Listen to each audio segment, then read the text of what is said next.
Friends, എല്ലാവർക്കും സുഖമാണല്ലോ. എല്ലാവർക്കും സുഖം വിശ്വസിക്കുന്നു. ഇന്ന് ഞാൻ വന്നിരിക്കുന്നത് നമുക്ക് ഈസി ആയിട്ട് സിമ്പിൾ ആയിട്ട് ഒരു ബ്രേക്ക്ഫാസ്റ്റ് ഉണ്ടാക്കാൻ കേട്ടോ. അത് കടലമാവ് വെച്ചിട്ടാ, ഒരു പാടൊന്നുമില്ല, ഈസി ആയിട്ട് ചെയ്യാൻ പറ്റുന്ന സംഭവം കേട്ടോ. അപ്പൊ നമുക്കത് എങ്ങനെ ഉണ്ടാക്കുന്നതെന്ന് നോക്കാം. അതിന് മുമ്പായിട്ട് എന്റെ കൂട്ടുകാർ ആദ്യമായിട്ടാണ് എന്റെ വീഡിയോ ചാനൽ കാണുന്നതെന്നുണ്ടെങ്കിൽ പ്ലീസ് എല്ലാവരും ചാനൽ സബ്സ്ക്രൈബ് ചെയ്യണം കേട്ടോ. സബ്സ്ക്രൈബ് ചെയ്യണം. അതുപോലെ തന്നെ ബെല്ലൈക്കൻ പ്രസ് ചെയ്തിട്ട് ഓൾന്ന് കൊടുത്താലേ ഞാൻ ഡെയിലി ഇടുന്ന വീഡിയോ നോട്ടിഫിക്കേഷൻ കിട്ടത്തുള്ളൂ. അപ്പൊ നമുക്ക് അടുക്കളയിലേക്ക് പോകാം. അതെങ്ങനെ ഉണ്ടാക്കുന്നത്, അത് വേണ്ടുന്ന സാധനങ്ങൾ എന്തൊക്കെയാന്ന് നോക്കാം. അതിനുവേണ്ടി മിക്സിയുടെ ജാർ എടുത്ത് ഇതിലേക്ക് 2 പച്ചമുളകും ചെറിയൊരു കഷ്ണം ഇഞ്ചി ചെറുതായിട്ട് അരിഞ്ഞത്. ഇനി ഇതൊന്ന് അരച്ചോണ്ട് വരട്ടെ. അപ്പോൾ അത് അരച്ചോണ്ട് വന്നു. ഇതിലേക്ക് 1/2 കപ്പ് തൈര്. ഇനി ഇതും കൂടി ഒന്ന് മിക്സിയിലൊന്ന് അടിച്ചോണ്ട് വരട്ടെ. എന്നിട്ട് അതിൻ്റെ കൂടെ 1 കപ്പ് കടലമാവ്, ഇതിൻ്റെ കൂട്ടത്തിൽ 2 കപ്പ് വെള്ളം. ഇനി ഇത് നന്നായിട്ടൊന്ന് അരച്ചോണ്ട് വരട്ടെ. അത് നന്നായിട്ട് മിക്സിയിൽ അടിച്ചോണ്ട് വന്ന് ഇത് ഇനി ഒരു പാനിലോട്ട് ഒഴിച്ചു കൊടുക്കുക. എന്നിട്ട് ഞാൻ സ്റ്റൗ കത്തിച്ചു അടപ്പയിൽ വെച്ചു. ഇനി നമുക്ക് ഇതിലേക്ക് 1/4 ടീസ്പൂൺ മഞ്ഞൾപ്പൊടി, അതിലൂടെ 1/4 ടീസ്പൂൺ കായപ്പൊടി, എന്നിട്ട് ആവശ്യത്തിന് ഉപ്പ്. ഇനി ഇത് ഇത്രയും കൂടെ നന്നായിട്ട് മിക്സ് ചെയ്തിട്ട് ഇത് നന്നായിട്ട് കുറുവണം. അപ്പം ഞാനിത് നന്നായിട്ടൊന്ന് കുറുക്കിയെടുക്കട്ടെ. ഇത് കടലമാവായതുകൊണ്ട് കൂടുതൽ സമയമൊന്നും വേണ്ട, വേഗം ഇത് കുറുവി കിട്ടും. കണ്ടില്ലേ, ഞാനിത് വെച്ചിട്ട് ഇപ്പോൾ 2 മിനിറ്റ് ആയിട്ടേ ഉള്ളൂ. നന്നായിട്ട് കുറുവുന്നുണ്ട്. പക്ഷേ ഇത് ഇളക്കിക്കൊണ്ടിരിക്കണം കേട്ടോ. തീ കുറച്ച് വെച്ചിട്ട് വേണം ചെയ്യാൻ, അല്ലെങ്കിൽ അടിക്ക് പിടിക്കും. അപ്പോൾ നന്നായിട്ട് ഇച്ചിരി കൂടെ ഒന്ന് കുറുവട്ടെ.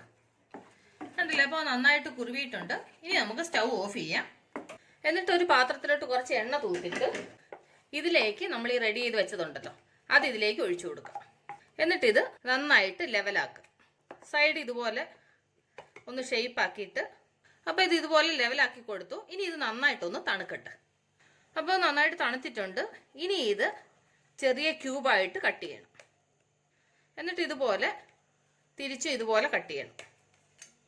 കണ്ടില്ലേ, ഇതുപോലെ നല്ല സോഫ്റ്റ് ആയിട്ടുണ്ട് ഇത്. ഇനി എന്നാ ചെയ്യണമെന്ന് വെച്ച് കഴിഞ്ഞാൽ ഇത് നമുക്ക് കടു വറുക്കണം. കടു വറുത്തിട്ട് ഇതിനകത്ത് കുറച്ച് ഉള്ളി ഇതൊക്കെ കടു വറുത്തിടണം. അപ്പോൾ നമുക്ക് അതിന് വേണ്ടിയിട്ട് ഞാൻ സ്റ്റൗ കത്തിച്ച് പാൻ അടപ്പ വെക്കട്ടെ. പാൻ നന്നായി ചൂടായി ഇതിലേക്ക് 1 ടേബിൾ സ്പൂൺ എണ്ണ ഒഴിച്ചു കൊടുക്കാം. എന്നിട്ട് ഇതിലേക്ക് 1/2 ടീസ്പൂൺ കടുക് നന്നായി പൊട്ടി ഇതിലേക്ക് 2 വറ്റൽമുളക്, അതിലൂടെ കുറച്ച് കറിവേപ്പില കൊടുക്കും. എന്നിട്ട് അതിലൂടെ 1/4 ടീസ്പൂൺ ജീരകപ്പൊടി, അതിലൂടെ 1/4 ടീസ്പൂൺ പാവ് ബജി മസാല. എന്നിട്ട് ഇതിലേക്ക് ഒരു വലിയ സവാള ചെറുതായിട്ട് അരിഞ്ഞത്, ഇതിൻ്റെ കൂടെ ആവശ്യത്തിന് ഉപ്പ്. എന്നിട്ട് ഉള്ളി നന്നായിട്ടൊന്ന് ഫ്രൈ ആവട്ടെ. ഇപ്പോൾ സവാള നന്നായിട്ട് ഫ്രൈ ആയിട്ടുണ്ട്. ഇനി നമുക്ക് ഇതിലേക്ക് കുറച്ച് തേങ്ങ ചെറുതായിട്ട് അരിഞ്ഞത്, 1 ടേബിൾ സ്പൂൺ എള്ള്, എന്നിട്ട് നന്നായിട്ട് മിക്സ് ചെയ്യുക. എന്നിട്ട് ഇതിലേക്ക് നമ്മൾ ഈ കട്ട് ചെയ്ത് വെച്ചേക്കുന്നത് ഓരോന്ന് ഇതിലേക്ക് ഇട്ട് കൊടുക്കുക. ഇനി ഇത് നന്നായിട്ട് മിക്സ് ചെയ്യണം. അപ്പോൾ നന്നായിട്ട് മിക്സ് ചെയ്തു. ഇനി നമുക്ക് സ്റ്റൗ ഓഫ് ചെയ്യും. കണ്ടില്ലേ, അപ്പോൾ എത്ര ഈസി ആയിട്ട് കടലമാവ് വെച്ചിട്ട് നമ്മൾ ഒരു ബ്രേക്ക്ഫാസ്റ്റ് ഉണ്ടാക്കിയെന്ന് കണ്ടില്ലേ. അപ്പോൾ എൻ്റെ കൂട്ടുകാർക്ക് ഞാൻ നിങ്ങളുമായിട്ട് ഷെയർ ചെയ്ത് ബ്രേക്ക്ഫാസ്റ്റ് നിങ്ങൾക്ക് എല്ലാവർക്കും ഇഷ്ടപ്പെട്ടാണെന്ന് വിശ്വസിക്കുന്നു.